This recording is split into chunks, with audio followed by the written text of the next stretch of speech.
Hello and welcome to the LRM podcast, sponsored by Adrian Flux Insurance. I'm Martin Dominy. And I'm Steve Miller. And you join us for an hour of chat about Land Rovers and everything to do with owning them. Right, so I'm going to kick this off, right? So I'm still chuckling inside a bit, right? Why? So this is the first podcast that we've done where you fluffed up the beginning. I didn't laugh this time. No, you didn't laugh. You're very good at not maintaining eye contact and keeping yourself to yourself. I still have to look away, right? So you completely fluffed that up, that intro just then, for the first time ever. I think I have made a mess of it before, but not for a long time. Yeah. Yeah. It's brilliant. We are human. Maybe we'll release an outtakes series at some point. Can we release it with the little bit of swearing that may have just occurred? Well, No, maybe. Yeah. We're a family-based podcast. Yeah, so, well, maybe maybe if we fire up the old Patreon model that everyone seems to jump on, we can do for $2.99 a month, you can hear me and Martin hear us swear endlessly. at each other. Yeah. Actually, right, you could do a version when you're working in a Land Rover and the job's not going quite right, because everyone thinks on YouTube, don't they, that when you work on your Land Rover, why are you showing no struggles? They do, exactly. Yeah, they some of the say comments you get is like, yeah, but no struggles. Nothing It's not bad has genuine. happened. Yeah. It's all in the edit. I do try and prepare stuff so it goes as smoothly as possible, but sometimes it doesn't. Yeah, but we could launch a Patreon now. $2.99 a month into our direct bank accounts. Yeah. Right. Forget the LRM HQ, and then we'll just swear endlessly. Well, Because I'd love to get paid to swear. you do, arguably.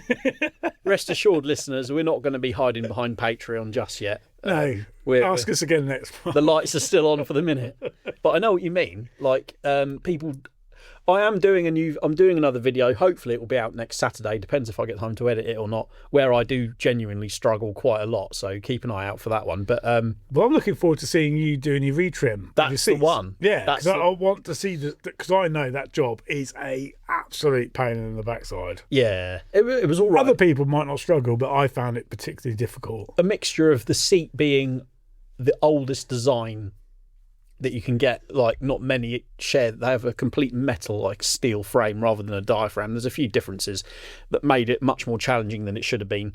That coupled with the fact I was working in my shed, which is essentially an oven when the sun beats down on it. It was incredibly hot when I was doing it. When most of the time we were in it. Yeah, rebuild. It's one extreme or the other. But yeah, I started the day off quite disappointed. Why? Well, firstly, I drove to work in my 90, no traffic, no school traffic. Oh yes, holidays. Really, really good. Swung into the car park and saw your 302. I didn't see your 110. Right. So where is it? Yesterday. Why haven't you driven it to work? Last night, I thought I'm going to take the 110 to the office tomorrow. I'm going to give it a good run. And then I got up this morning. I was thinking, oh yeah, nice sunny morning. Be quite nice to go in the 110. And then I thought, I want to listen to podcasts on the way in, and I can't in the 110 because it doesn't have a radio. And I'm not. Even if it did, you wouldn't hear it. Well, you might, but I'm against putting in like listening to loud stuff on noise cancelling earphones when you're driving, because I think it takes away too much from what's going on outside, and you're not really aware of what's going on. So I thought, well, I'll go in the Freelander. It's got diesel in it. I can listen to my podcasts, and off I went. And there lies the issue. You arrived before me. You would never have done that in your 110. No, I wouldn't. I did leave with sufficient time to put up with 50 mile an hour top speed, but didn't need to worry about that in the end because absolutely fair enough. Floated here, but all good fun. So talking of podcasts, obviously we host this podcast that goes live every single Wednesday at 6 o'clock in the morning. Have you listened to any other podcasts recently that you quite liked? Yes. Go on. I have discovered one, and I'm glad you just segued into that, because I was trying to remember who the podcaster was. It was obviously, memorable. I remember the podcast. it was our friends at Urban Automotive. Oh, yeah. Founder of Urban Automotive, Simon Dern. And he reveals all how he started his business. And right, okay. The podcast is Road to Success podcast. Oh, that's Benedict Fowler, isn't it? I don't know his name. Let me have a look. There's Simon, and there's... Yes, it is. Yeah. It is. He goes around in, I think, a VW Crafter, and he's got a studio in the back. Now, the reason why, this was a year ago, that podcast came out with that episode. Right. But the reason why I enjoyed that is because I was there at the beginning of when Simon Dern started his business, Urban Automotive. Right. For those who don't know, they've moved so much probably away from Land Rover. Well, no, they haven't moved away from Land Rover. They started their business on the old school Defender.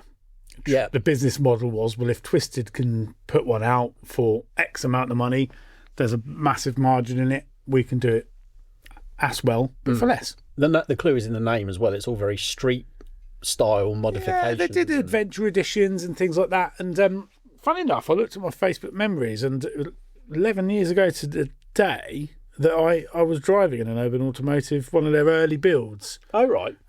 Which I shall show you, because I might actually put this picture up onto my Instagram actually to redo it, because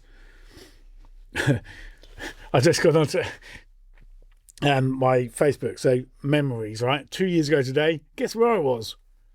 I was broken down. Yeah. Steve having a little breakdown, which was obviously pre-podcast. So yeah, pre-podcast. My 90 broke down, and interestingly, a previous person who has been on this podcast, Ian Bourne from IRB Developments, he diagnosed the issue with that Land Rover from afar, and he was the one with the correct answer. He was absolutely right. The overlay loom from the throttle pedal to the ECU, which we duly replaced and has been fine since. Absolutely. But anyway, I digress. So, yeah, that Road to Success podcast had some quite interesting people on from various automotive backgrounds. Yeah. I only listen to the car ones. I don't really care about anyone else. Yeah, no, really, really interesting, and different to the style that we have on this podcast, which is like, a lot of people comment positively. It's really lovely to hear, but we're like two mates talking about Land Rovers. Yeah. But behind the scenes, we can't stand each other, can we? No, I hate you. You hated me last week. I did. And I devised a new content plan. We won't talk about that though, Steve. Yeah. I'm over it now. It's fine. You enjoy your holiday next week. If you need me, I'll be tied to my laptop, putting your dream into reality. Yeah. Not that I'm bitter at all. No, have a lovely week off. Yeah, I'm going to Whitby in my Land Rover and camping trailer. Have a great time. Thanks, mate. Yeah, no worries. So that's why we're recording this one a little bit early. So yeah, we're getting ahead of the curve. Yeah. So yeah, look at that Land Rover from Urban. Oh, is that it? Yeah. Okay. Next to, this was 11 years ago to the day, next to my old Stage 1 look. Is that a dark purple colour? No, it's not. It was like a Nara. No, that's not Nara bronze. That's way too dark. Nara bronze. It was. Is it a 90 soft top? Yeah. Do you know what though? They've come a long way from that, because that's actually pretty subtle, isn't it? Yeah, silver. So, had sort of wood trim in the back. For the benefit of the listener, who obviously can't see this picture because we're an audio podcast, it's quite a clean, to be fair, 90 with a sort of, what colour is that? Sand, canvas, soft top. Yeah. Front bumper with DRLs in it. It's got clear lenses and it's got slightly bigger boost alloys by the looks of it. Actually, quite a tasteful build, I'd say. I will stick this on Steve_Miller_automotive Instagram page. That's mine. Yeah, give him I'll put this picture on there, and it's next to a Stage 1 V8, which I did own at the time. But very nice. Yeah, so anyway, that podcast, going back to the podcast, was on how he started his business. And I remember he was doing cars on his driveway, but couldn't sell, didn't have the right image, buying a £40,000 Defender from somebody's driveway, albeit probably a very nice driveway. And then he developed into his first unit. Then I met him when he went to his second unit. He used to advertise to the Land Rover Monthly audience in the magazine. And now his place is huge. Well, like you say, they're doing a lot of new Defender stuff. They're doing G-Wagons and all that. Yeah, all the Lamborghini chintzy stuff that I'm not into. But I would recommend listening to that episode, because I thoroughly enjoyed it. Yeah, I was going to say, I do listen to that podcast if there's a guest on that interests me. Yeah, I quite like Smith and Sniff, goes without saying. Johnny Smith and Richard Porter. Richard's a big Land Rover man. Johnny not so much. But they do 2 podcasts a week. That's proper dedication, that is. They do a main one, and then they do a listener's questions every Friday. Funnily enough, someone emailed and said we should start doing dedicated questions podcasts, but to be honest, we quite like integrating them into the main one, and we don't really get enough yet. So if you do have a question, for crying out loud, editorial@lrm.co.uk, send it in, because we really like getting them, don't we? We really do enjoy them, and make us a bit more popular by email. Popular. Would have been more popular. Thing is, though, we haven't got mass market to talk about. We've got Land Rovers to talk about. That's it. I mean, in our defence. Not that I'm vain or anything, but I do quite like to check out the UK automotive podcast chart, and we often jostle for position with Nineworks, which is a Porsche 911 podcast. Lee Sibley. I couldn't tell you, but yeah, he was the editor of Total 911 magazine. Oh, right. In fact, Alistair Cusick, one of our photographers. Oh, yeah, of course. He used to do a lot of work for Total 911, which is sadly no longer here. The magazine closed its doors 3 to 6 months ago. Yeah, it wasn't that long ago, was it? Yeah, which is a shame because it's really good, high production value magazine. So if you're into Porsches, that was a good magazine. But yeah, he does a good podcast. I mean, again, I'm pretty selective. The trouble is at the moment, obviously, because I'm always driving either my Freelander 2, which I generally use for coming here, or if I'm doing more sort of local stuff or going to an event, then I'll take the Series 3 or the 110. But 1 out of 3 cars has the ability to listen to the podcasts in, so I have to be quite selective about what I listen to. Yeah, of course. So time is precious. Yeah, I mean, obviously the Underpowered Hour, Land Rover podcast, based in America/Canada, I believe. Stephen Berris and Ike Goss is an absolutely awesome listen. Definitely check that out. So do you know what? I haven't listened to one of them for a year. Oh, Steve, they're really, really good. Okay. And they're generally a little bit shorter, so they're easier to fit in on shorter journeys. I really enjoy them. We often get people comment that positively, again, the amount of time that these podcasts, but we always say an hour of chat. Yeah. To do with Land Give Rovers, or take. Give or take.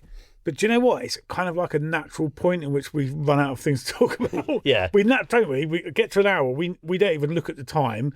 We naturally come to an end, and then it's around the 1 hour stage. It does sit at about an hour generally, doesn't it? Yeah. But yeah, no, there's always... the thing is with... I mean, podcasts have blown up, haven't they, in recent times, which is why... Hugely popular now. When we were sort of talking about it, it was important that we got out before anyone else in the UK did one, and it's thankfully it picked up really well, and we're massively grateful to anyone who tunes in and goes back and listens to the old episodes, because it really is, it's lovely, and we love chatting to people at the events and getting, like I say, your feedback. Because I'm not on Spotify myself, I always use Apple for my so I use Spotify. So, music and podcasts. You said there was comments on the Spotify one, which I hadn't seen. That's weird. Yeah, I didn't realise there was any there, but it's probably high time that we opened a few of them up. We're proud to partner with Adrian Flux, an insurance broker that specialises in covering all types of Land Rovers, including classic, ex-military, modified and Q-plated models. Adrian Flux offers a range of optional extras to make the policy your own and can provide cover for off-roading, green laning, agreed value and build-up cover. Plus, they even offer a discount of up to 15% for Owners Club members. Simply search Adrian Flux Land Rover Insurance for more information or call them directly on 0344 728 0417 for a quote.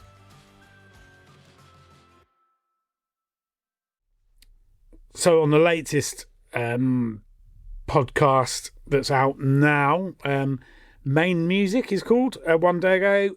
Never missed a podcast, just like a conversation at the pub about Land Rovers with like-minded friends. Keep up the good work. Yeah, it's nice, isn't it? That's all we... Yeah. To be honest, it's all we aim to do, because although we have the opportunity on a weekly basis to be a bit more timely, if you like, a bit more on trend, I guess, with current goings on in the Land Rover, in the wider Land Rover world, we know from the magazine generally that,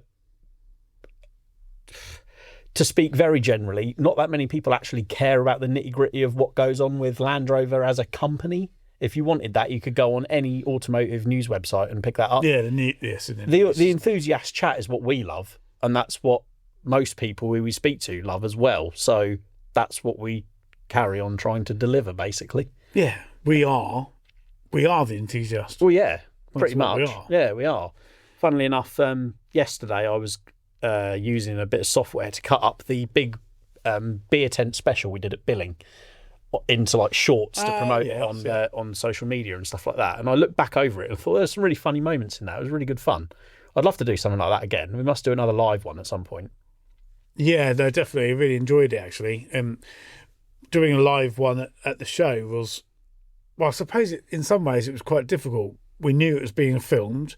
Yeah. We had live guests and it was being recorded for this podcast that goes out on the usual platforms. Yeah.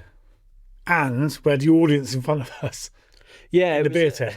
So it's kind of like three lots of, a lot of pressure, really. A bit more to think about. And it was really, really warm in that tent as well, wasn't it? And we hadn't even had a beer at that point. It was only 10:30 in the morning. Exactly. No, it was good fun, though. But moving on, let's talk about something different. I've noticed recently, and I know it seems to be quite of the moment, to combine a TDV8 Range Rover Sport and a Discovery 3 into a TDV8 Discovery 3. Have you seen this? Yes, I have. Billing, I think.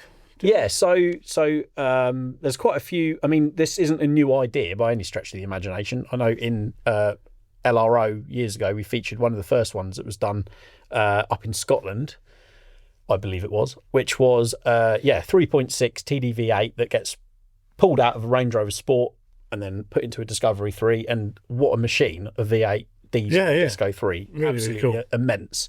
And because the Range Rover Sport and the Discovery 3 chassis are very, very similar, the Sport just has a slightly shorter wheelbase. There's a bit of, there is a bit of work to do, but they're fairly modular. Like they'll physically drop from one to the other without too much trouble. Is it like weeks and weeks of work, or is it? It depends on what facilities you've got, really. If you've got a workshop with a ramp where you can hoik the body off one and then pull the engine out, put the engine aside, and then do the same with the other, and I guess in a DIY capacity, a couple of weeks, you could probably do one. Do you reckon you could do it? Yeah, probably. Oh, okay. Based on build me one then. Well, this is it, see. I've been keeping a little eye on Marketplace, and you can get there's a TDV8 Sport up the road. Yes, it's done quite a lot of miles. How many miles? 230,000 miles. Well, that's quite hefty. For £1,400. Ooh. With MOT. Okay. And then it's done some work, it's done some miles. But if you think about how much you can get one of them for, say you turned up, you kicked the tyres, you had a chat with the guy, you got it for £1,000, £1,200. You then bought a top spec HSE Discovery 3 with a knackered oil pump or whatever. Yeah. For about what? £600, £700. Oh, as low as that? Yeah. Oh, yeah, but condition wise, if it's worth doing, you want one with a really nice interior. All right, well, let's say £1,200 for that as well. Okay. Obviously, you're not going to be paying your own labour because you'd probably do it yourself. You'd probably want to refresh some coolant hoses and things like that along the way that would be old, because they are quite old cars now. A few bits of tidying up. I reckon all in, if you shopped around and you were savvy, I bet £4,500 you could do one for. Yeah, and if you bought that Sport for that kind of money, was that just the engine or no, whole car? Well, did he brake? Yeah, you could sell the wheels and tyres off it. Sell all the bits. You'd put the Brembo brakes off it on the Discovery. Your yard would start looking a complete. Oh, don't get me. It would look like a bomb had gone off. But up to that point, getting there, like what a thing! Is that what you're thinking then? Well, my problem is I wouldn't be able to do it at home because I wouldn't be able to get the body off because I don't have a lift. Then you had a workshop with a lift. I have got a workshop with a lift. I share it with two other people and there would not be enough space to do it. But I'd love to do it. Sounds like a lot of excuses to me. Well, I thought you wanted your 90 done anyway. You're telling me not to get distracted by other things. For the purposes of the podcast, when are you coming back round? Well, you're on holiday, aren't you? You're always going off somewhere. And hardly. Gallivanting around the country. You tell me. I've got a extra work to do that you've given me. So do you know what I found really shocking the other day? The painter basically chasing me for parts. Wants to paint things. Only because he had a bit of a window. He goes, can you bring me some panels tomorrow? This was like 10:30 at night. I was like, no, I can't. Yeah. I've got more than one place to be, you know. Got holes to drill yet? Yeah, we need to get that sorted. But I don't know, maybe a future project. I think if I had the space, I'd probably buy that Sport, and then I'd keep an eye out for a nice spec Disco 3, and then I'd buy that as well and just have it. Would you daily that then? Would that be your car? Probably. If you get like a D3 pre-2006... cheap tax model. cheaper tax. Yeah. Yeah. We'll have to. What a machine that would be. What a machine. Here's a question then. So, if you built that, you would need to insure it. Yes. It'd be worth speaking to our sponsors, Adrian Flux, because they like a bit of modified. They certainly do. I've never had any trouble insuring any of my modified cars with Adrian Flux over the years. They're very helpful. Yeah, and it's because they'll understand what that is. Yeah. Yeah, Series 3, for instance, with V8 conversion, they were like, yeah, that's no problem. How many cc's is it? Fine. Yeah. But it's, and knowing how the insurance system kind of works, because I've had a bit of a tutorial really of how they price things, not Adrian Flux, but just generally. Yeah. And it's really interesting. Yeah, I mean, if you've got youth on your side, like me and you haven't, it would be worth speaking to them first and seeing what is feasible, because, I don't know, doing a big expensive conversion and loads of mods to something, they might want to get the lay of the land first before you stitch yourself up with a hefty premium. But generally speaking, I've always found them very useful. There's always a bit of a grey area as well, isn't there, with engineers' reports? Who is the engineer then? Yeah, I had this with a car I sold recently, not a Land Rover. I took out one engine and put in another engine, exact same architecture but a different capacity. Yeah. And a lot of other performance work, and I put it up for sale because I realised I didn't really want it anymore. And the guy I bought it from was making all these. No, sorry, the guy I sold it to was adamant that I'd got an engineer's report for changing the engine, but I was like, well, I undid the mounts and all the fuel pipes and the coolant pipes, and I removed the old engine, and then I fitted a new engine in the reverse procedure to removing the old one. What is there to report? It's a bolt out job. It's a bit of a grey area, so just do your research. That's what I'd say. Yeah, engineer. Yeah, because they can be a little bit funny about stuff like that. But I mean, changing the engine number on the and the capacity on the logbook is as easy as sending the V5 off. They don't come around with a magnifying glass and check you've done it properly. But I don't know. Anyway, there's a new issue of Land Rover Monthly on sale today.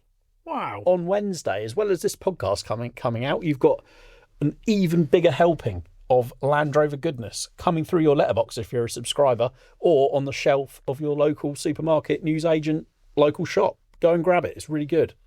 What's in it? Would you like a little taster? I should know this. A little taster of what's in there? Sell it to me. Right, so on the cover, we've got a Defender SVX, but not just any Defender SVX. It's a 110.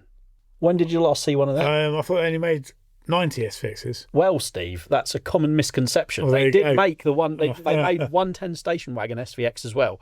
Incredibly rare in this country, but this didn't come from this country. It was re-imported from Hong Kong. Okay. Yeah. So they have to get rid of them, don't they, after so many miles, so many aged? I don't know, but this is like the Japanese import thing as well. Is that not the same? Rust-free? I don't believe. Oh no, there are rules. There's like incentives to get older vehicles off the road, but that wasn't really the case with this. It was the guy who was looking to buy a Land Rover. He wasn't specifically looking for an SVX. Wanted the cleanest, most rust-free example he could find for his money. He looked all around the UK, couldn't find anything he liked. So he's no stranger to importing cars. He's quite a well-known character, well-known chap in motorsport and in drifting especially. Some people who dabbled in those circles over the years might recognise him. And he found this one in warmer climes where obviously they don't salt the roads or anything like that. And he thought, right, I'll ship that over. So he did. And he's gone through it, refurbished what needed doing, and he's put a really cool twist on it. It's a really unique Defender.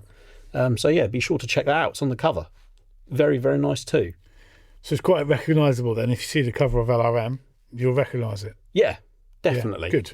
Yeah, so there you go. 110 SVX. They do exist. And now there's one more in this country. Nice. Yeah, really, really good. As well as, of course, tons of other stuff. We'll carry on the feature of the week segment in future podcasts. We've got like 4 podcasts between here and the next issue. Yes, we have. Yeah, so yeah. Drip feeding you little teasers, but no. But then, because everyone's going to rush out and buy the next issue of LRM, they'll know what's in it. That's true, but we can tell people who might have missed it. Yeah, of course. Should we roll into product of the week? Yeah, well, I found one.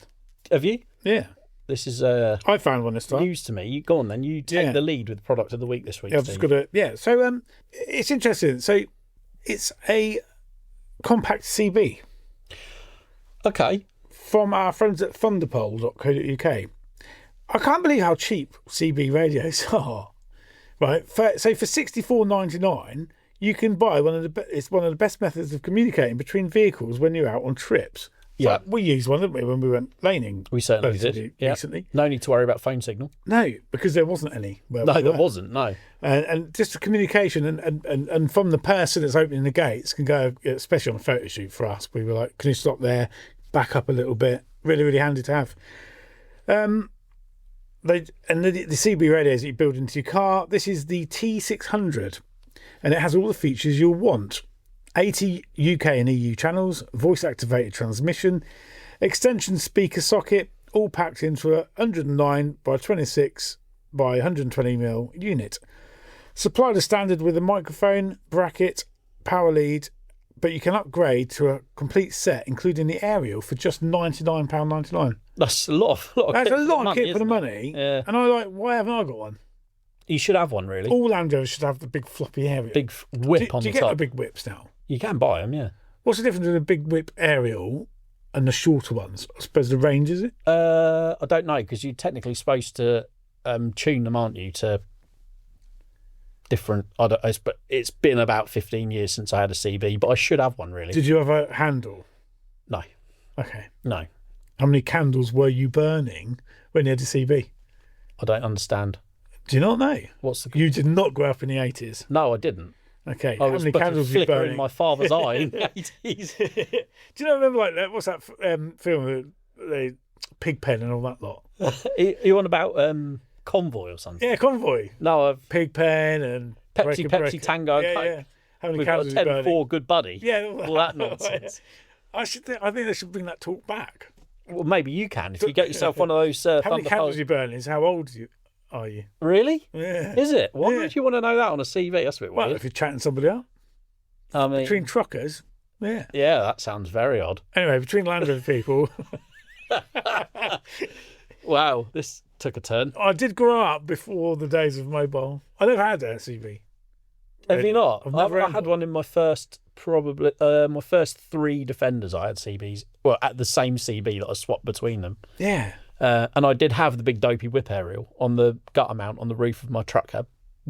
Just like Nice. swaying beautifully in the breeze. I kind of want one. It was a good time. I've got no need. I say that, but you haven't got a need until you need one.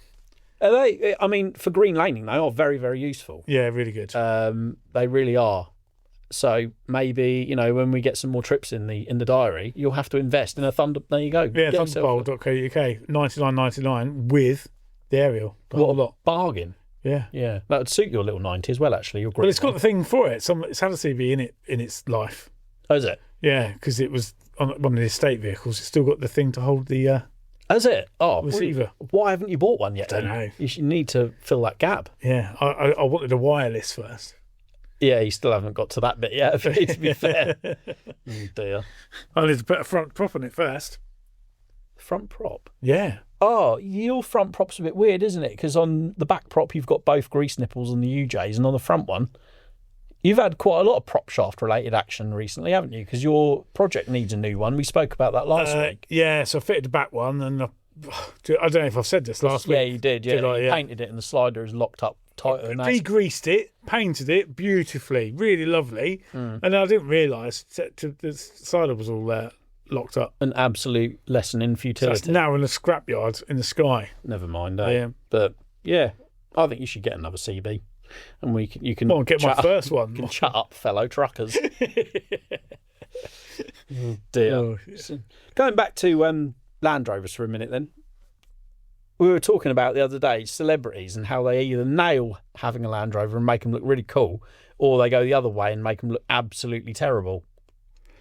I think the most terrible celebrity Land Rover ever, because I'm focused on the negative, is Katie Price. She has had some absolute shockers over the years, hasn't she? Right, pink Range Rovers. Which never age well. In fact, we just mentioned them. Urban Automotive built, before she went bankrupt for the umpteenth time, and lost her licence for goodness knows what, Urban Automotive built her last pink Range Rover. Oh, really? And they did it at cost. Probably giving some secrets away here, but they did it at cost to her because they knew she was going to and she wouldn't put that brand in the in the press. Yeah, she'd park on double yellows, get done for something, and Urban Automotive, Urban will have their brands smashing the thing up a curb. Yeah, all of that. Yeah, picking Harvey up. There you go. I mean, there's what a day. Don't get the Harvey meme in there. What a legend. But yeah, that's one of the worst looking ones, I would say. I would agree with you. And actually, someone, I won't say where, but someone not that far from where I live has got an Evoque in pink. In like, not a classy pink, it's in like pink. And it is just... like Barbie pink? I just shake my head in despair. Barbie sort pink. of, yeah. It's almost like shiny pink, but... Ooh. Hopefully, you don't know who they are? Hopefully, are they famous? I don't know. I thought we were talking about famous people. We were, but I couldn't not mention the pink Evoque, which haunts my dreams. I really hope it's just a wrap and they can get rid of it. But I think celebrity Land Rovers all started with celebrity chefs. Okay. Because years and years ago, Hugh Fernley Whittingstall off of River Cottage, off of Cooking on the Telly, he used to tool around in a Defender, didn't he? Like a standard Defender. Oh, yeah. I think he's been in LRM years ago. Oh, really? Yeah, we did. Okay. I'm sure that's been a feature in LRM. That would make sense. We could probably look it up on Exact Editions, which has all the archive stuff. Searchable, no less. Yeah. So, yeah, if you fancy looking back on some retro LRM, head to Exact Editions and sign up. Sign up, and then you can type the searchable content. So if you're looking to do a job in your Land Rover or this exact story, probably better search it on there. Yeah, have a look later. Yeah, sounds good. But no, I believe he was probably one of the pioneers in celebrity chefs owning them, because then Gordon Ramsay's got Defenders, hasn't he? Quite commonly seen him knocking about in a Defender. Yeah, I've seen him drive Discovery 5 as well. Oh, really? I've not seen that. I've definitely seen Defenders. Nice one. Yeah. Yeah. There's I would imagine, like, whenever you see that type of programme on telly, like your mate Ben Fogle, he knocks around in Land Rovers, doesn't he? Don't know why you're saying my mate. I mean, I thought you were pals. Boris the Defender, that's his mate.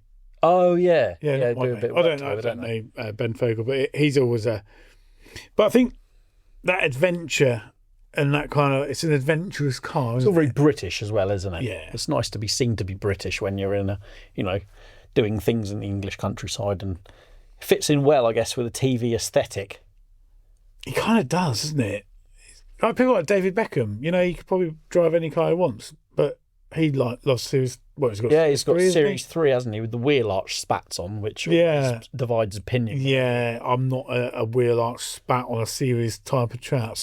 No, personally, I'm not either. But depends on the wheels. If the wheels are still standard and not in line with the wheel arches, they look really... Oh, yeah, hideous. But no, he sort of started that, and then I believe someone built a replica of that, pretty much to a T, with the soft top, with the wheel arch spats, and it sold for some obscene amount of money, just because it looked vaguely like the one he had, but there you go. So you could do with yours. No. one that does stick in my mind, Noel Edmonds used to have a really cool... I believe it was Monte Carlo Blue P38 Range Rover, but it was one like a very limited run model which had like a built-in office in the back. It was like late 90s, early 2000s, so it had like the car phone and a big like comfy captain's chair and a table. It was really cool. It was in LRO. I remember it being featured very well when the next owner bought it. It was like absolutely bristling with technology, which I'd imagine is either a nightmare to keep working in this day and age, because all the solder joints go dry in the electronics, and wouldn't be great. But in its time, like a really, really expensive car, and seriously, quite cool of its day. Top of the line. Genuinely one of the worst celebrity. I can see on your face. Why are you laughing? Have I given my face? We many, many years ago, before he was. I don't know why he wasn't found out, because clearly, but Jimmy Savile, yes, he had a Range Rover, a white Range Rover Classic, I believe. Yeah, it was a white Range Rover Classic, and it had a bed in the back and a sink. Oh, and he was featured in this very magazine. bad time. Somebody bought it because it was ex-Jimmy Savile.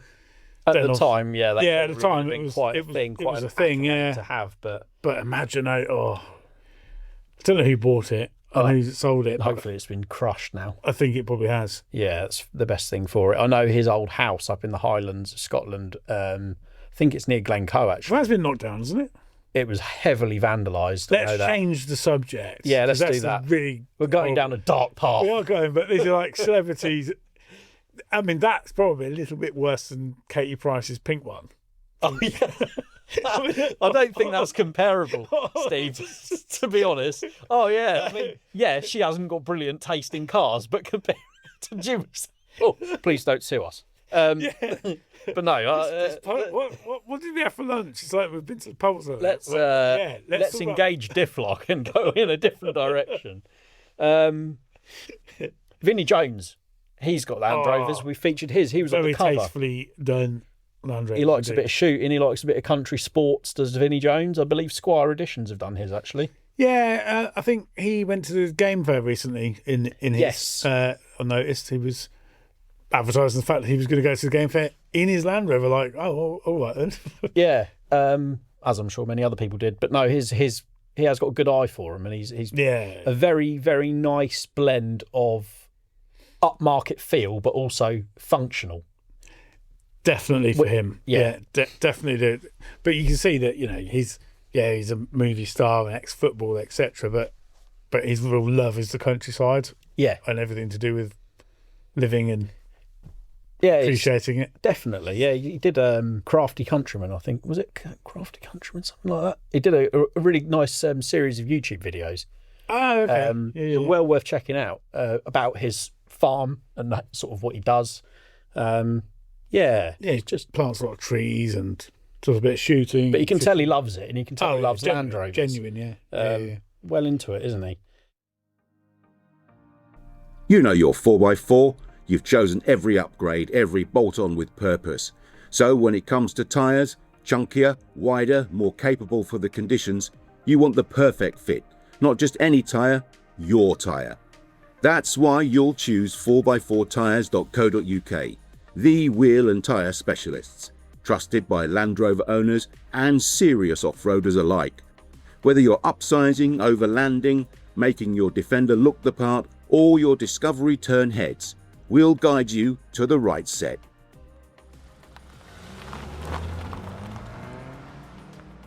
With over 800 fitting locations across the UK, from online to on-road, we've got you covered. Browse by vehicle, wheel size or brand. 4x4tyres.co.uk. The right fit, the right place, the right price. What about musicians? There's got to be some. Well, we always mention Brian Adams. We do, with his 8-spoke. White 8 spokes and his 100-inch special. Musicians?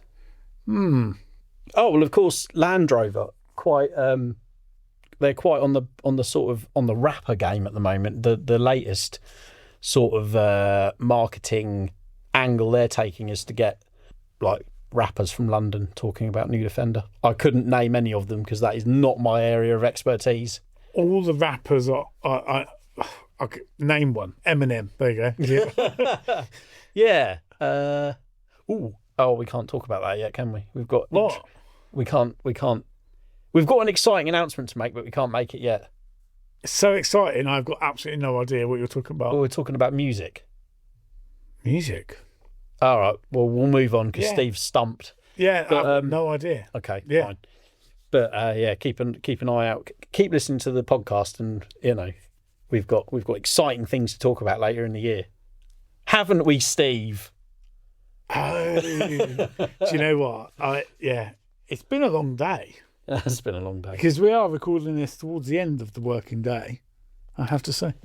Yeah, so I need to go home and order a cam belt kit and a water pump for my spare engine that's on the floor. Oh, you're not doing it for the actual engine that you're going to rely on getting you somewhere? No, because I hope that blows up soon so I can put a cruel Land Rover engine. Do you know what? It'll probably go on forever just to spite me. But you need to drive it in order for it to blow up. True, I need to put radio in it. But, yes, Yes, the 11J that I bought off Richard Hall is currently on the floor of my shed. I've taken the timing cover off it because I wanted to see what the cam belt looked like. The cam belt looks fantastic, but I am still going to replace it because it's probably very old. Yeah, probably be best.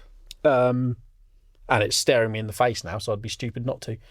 Tell you what I saw the other day. Go on. So, because I know he won't listen, he's never even heard of a podcast. So, do you remember before you worked here, I owned a Freelander 1? Yeah. Was that the Land Rover one? No, that was a Discovery one. Oh, beg your pardon. I had a Freelander 1. Right. Sport edition, 5. Oh, really? Yeah. Slightly lower down one. Oh, it was lower down because the wheels were bigger, the profile of tyres was lower. The Sport had lowered springs from the factory, though. Did it? It did. Not much. 30 mil, something like that. Oh, but it was a Sport nonetheless. What colour? Silver. Okay. With a Alchem tyre. They had the cool decals, didn't they? The Sport with the honeycomb stuff on the side. Red. Yeah, that's it. Yeah. Anyway, I had one of those. And I sold it to my old mate, Farmer David, who I've mentioned before. David. He ran it around. He didn't. His son ran it around for a bit. Quite a bit, really. And it now needs a clutch. So instead of putting a clutch in it, he's just parked it up. Okay. And I went down there, 2 weekends ago, and it's in a sorry old state. It's never going to see the road again. The problem with these is, and you see it all the time on Facebook, when a Freelander TD4 needs a clutch, what it actually needs is a clutch kit, a slave cylinder, which is inside the bell housing, and normally a flywheel, which totally writes the car off. Which, many years ago, I had done to a Freelander that my old colleague used to own, and they did it in the Overland. So I photographed each step for the magazine. Right. And indeed, a dual mass flywheel went in. In fact, they did a solid flywheel conversion to it because it was cheaper. Yeah. Oh, wow, okay. I thought solid flywheels for them were reasonably modern, but it must have been few years ago. This was 10 years ago. Really? At least 10 years ago, yeah. Oh, wow. Crikey. So, a solid flywheel, but it did make it run a little bit. Bit vibraty. Yeah. But it probably wasn't worth doing. My old Freelander 1, do you know what he's done, right? This is almost criminal. Go on. The bonnet latch apparently gave up the ghost.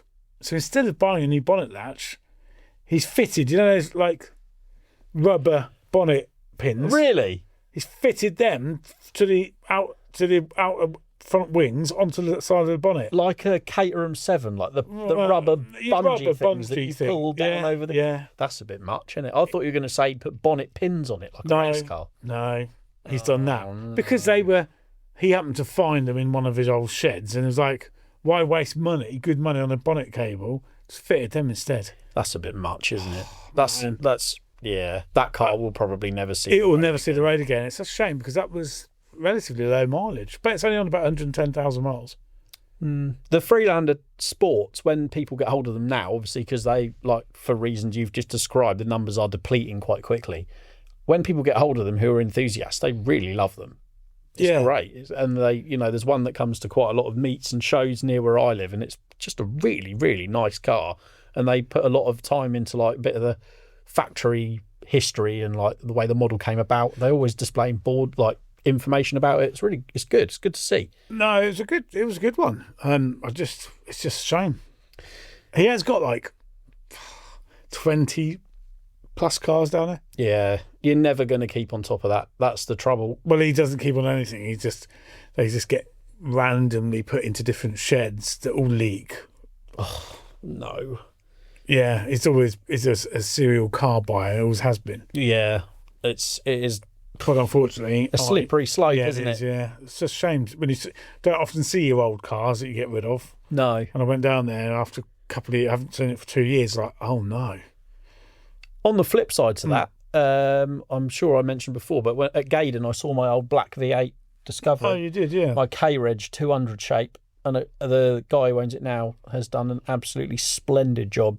Would you buy it back? 100%. Would you? It's lovely. Does he know that?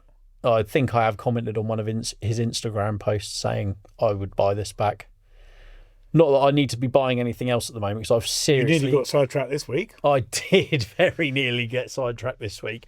Imagine my surprise when I saw a very early A-Reg, 2.25 petrol, 90. Really? That is really early. A really early one. Although I was soon set straight on the Stage 2 register Facebook page saying that actually some old Y-Reg 90s were produced. There's about a few thousand on an A plate, but I can't remember ever seeing a 90 on an A plate, so I messaged the guy straight away, like, oh, can I come and have a look? Knowing I haven't got the money to buy it, but I thought, maybe I'll get that and then sell the 110.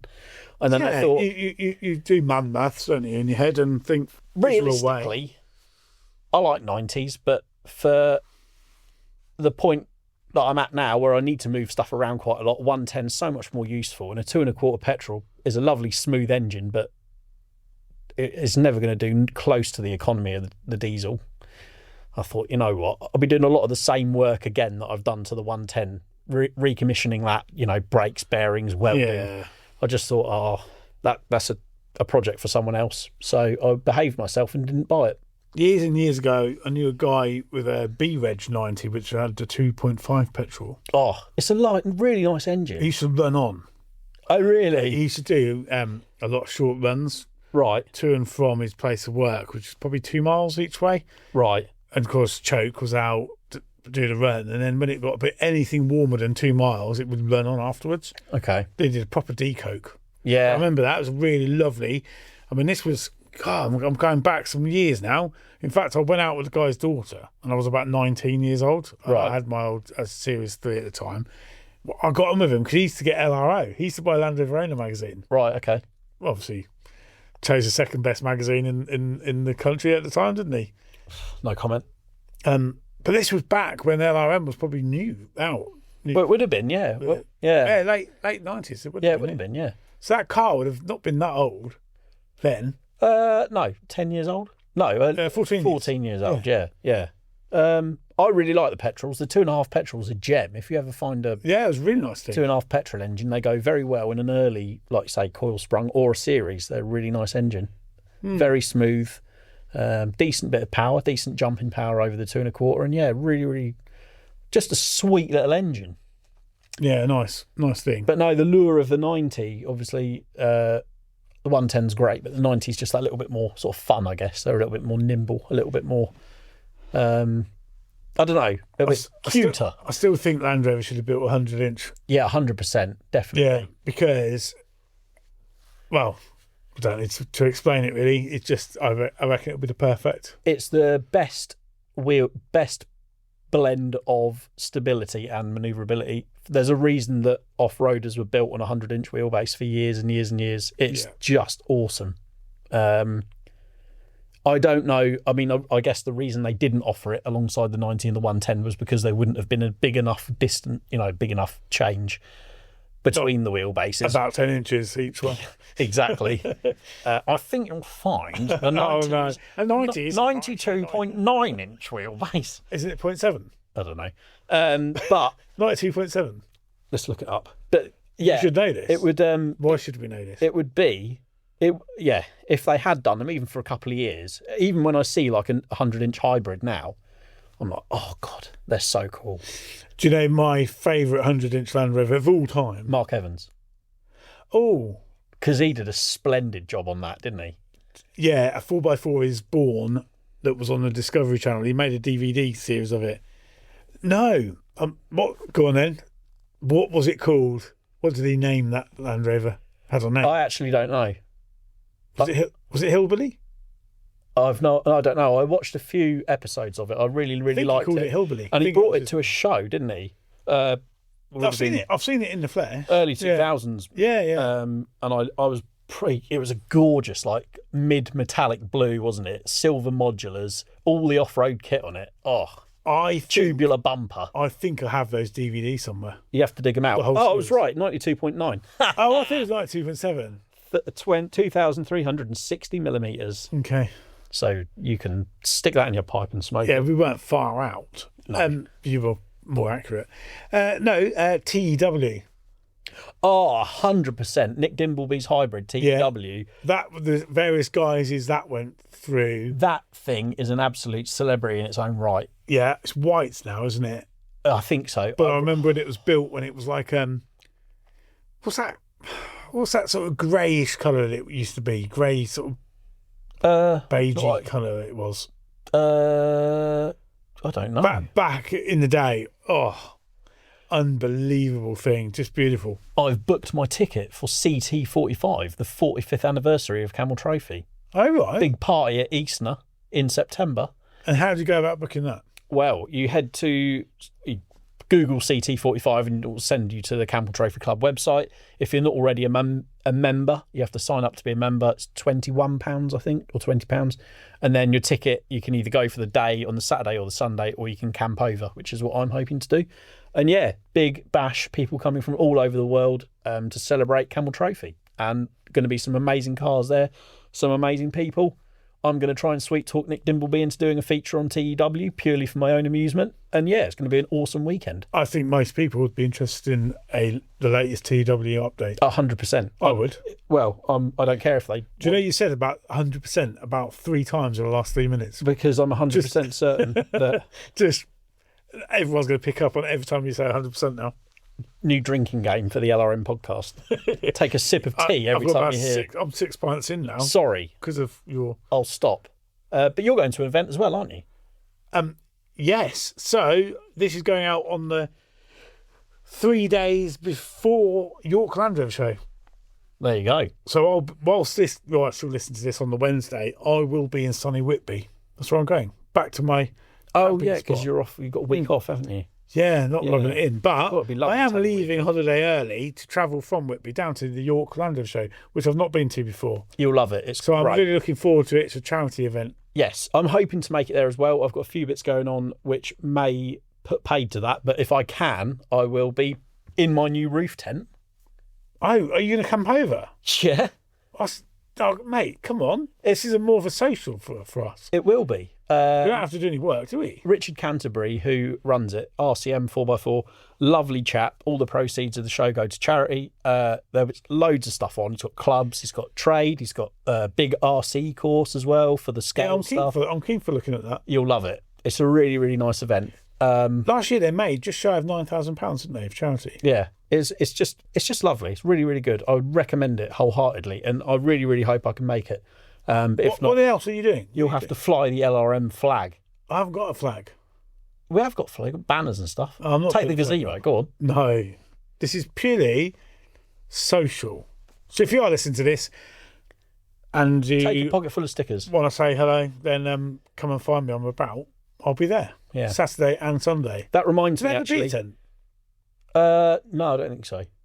They'll have a bar and stuff like that. Yeah, well, you know. Yeah. There'll be refreshments abound, I'm sure. Okay, yeah. Talking of stickers, Isaac Blood messaged me on Instagram asking for LRM podcast stickers, and I told him I'd send him some, and then I forgot. They are on their way. Sorry, I just got busy in your message.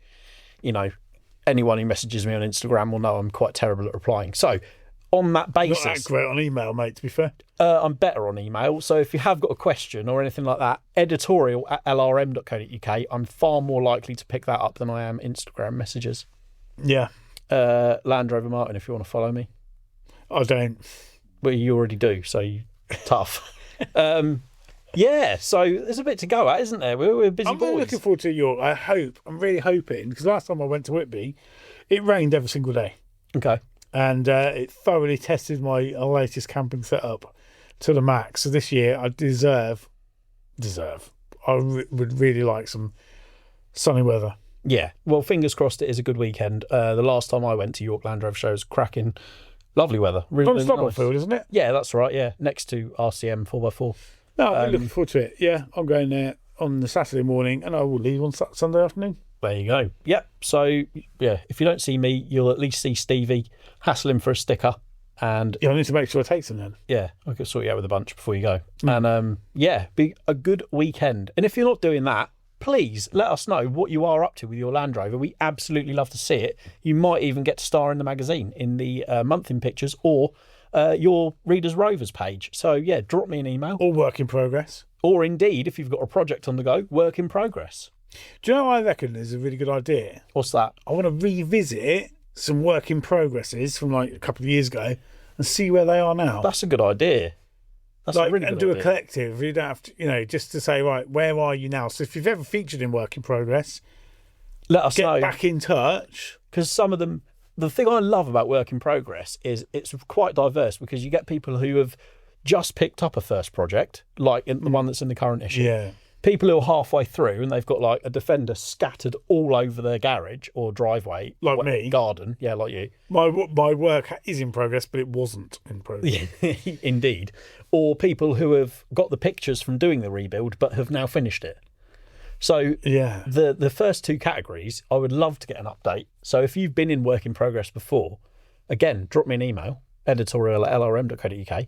Send some up-to-date pictures and a bit of a story, and yeah, we can get you in the mag, because I'm sure other readers would remember when it was in the Work in Progress page. So yeah, an update would be awesome. Well, you could always put a little snippet on the page as to this is where it was in this issue. Yeah. So go back to exact editions and you can read all that stuff. Definitely. And similarly, if you are just starting out on a project and you want a bit of a morale boost, drop me an email as well, and we'll get you in Work in Progress, because it's one of the most popular pages in the mag. I really enjoy it. I really enjoy it. It's great. But yeah, keep an eye out. Go out, buy the latest issue. Get a taste for it, which is on shelves today. And yeah, the usual stuff. Follow us, social media and YouTube. We're over 6,000 subs now. Your latest video is doing really well. Actually, right. So yeah, I did a video, one of those proper like YouTuber things to do. My top 10 things or top 10 modifications I've done to my Defender 90. Yeah, people love that kind of stuff. Yeah. It's 10 things I've done. Doesn't mean it's the best 10 things, but it's my 10 things. Yeah, it's done all right. I'm quite pleased with that video. I would be. You've done a really good job on it. Yeah. Yeah, it's basically a sort of walk around of your 90, isn't it? And you talk about the modifications you've done and why you've done them and what works and what doesn't work. And yeah, it's just a good... Well, there were 11 things, but it didn't make... Who's counting? Yeah, there was 11. Well, there was 10 things there, but there are 11 things on the vehicle that I've done. Yeah. I missed a couple of things because simply 10 is the magic number, isn't it? Yeah. Yeah. But that has improved that car, and you can see it on YouTube, so check it out if you haven't already. We're keeping momentum up, and the next video that goes live might not be this week because I've got to edit it and I've got tons of work to do, but the next video will be a struggle video. So if you like to comment on our videos and say, why did everything go so smoothly, you won't say that on this one, because I am a melting heap by the end of it and wrestling seats around the garage. It's very entertaining, I'm sure. Yeah, it's quite a lot of work. So yeah, I quite enjoy reading the comments that we get on YouTube, positive and really negative, I suppose. I think what we'll do... Don't get many negatives. Not that many, no. We'll get a list of them together, positive and negative, and we'll go through them and answer them live on the podcast. Yeah, and on promise to read out some more comments from Spotify, and you'll do Apple, will you? Yeah, although we don't really get them. We get reviews on Apple. We don't get individual episode comments. Oh, okay. As far as I can tell. Yeah, well, I shall read some more out. So if you've got any views or comments about this episode, then share them and we'll read them out. We love to hear questions. Them. Yeah. Well, on that note, I think we'll probably call it, and we will see you next week. Bye for now.